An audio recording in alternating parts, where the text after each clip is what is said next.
Hello everyone, it's Andrea, welcome back. Today we're gonna take a look at the Sterling, a new SMG available for the Insurgency. The Sterling has a 34 round magazine and shoot pistol rounds.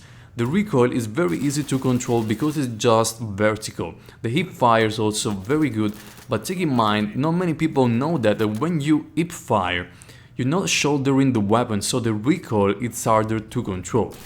And if you want to be effective with this weapon, I recommend always using the armor-piercing rounds.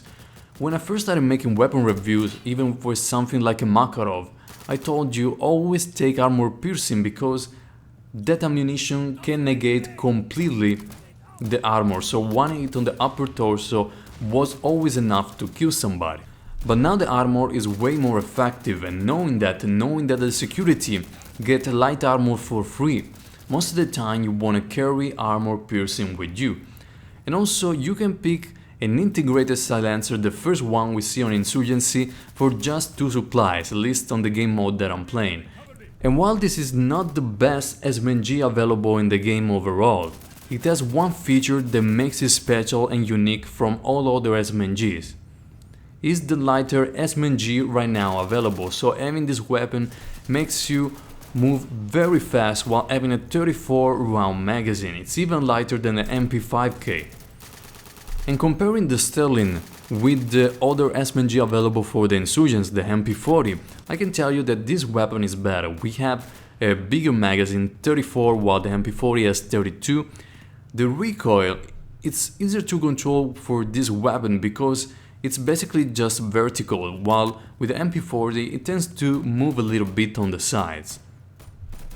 And I started to use this weapon with the 2x scope. I know talking about performance is not the best decision, but it's something that I do for fun once in a while, and I can tell you that the accuracy at distance is not as bad as I thought. The only downside in my opinion is that you don't have single fire mode on the Sterling.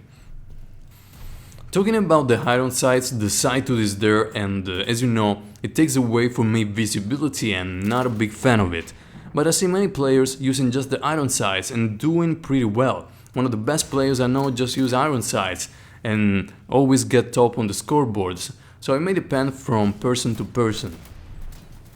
What's also fun for me is that this is the second time I'm playing with a weapon with a magazine on the side. The first one for me was the Type 100 in Rising Storm, playing on the Japanese side, one of the best weapons available for the Japanese if you wanted to rush.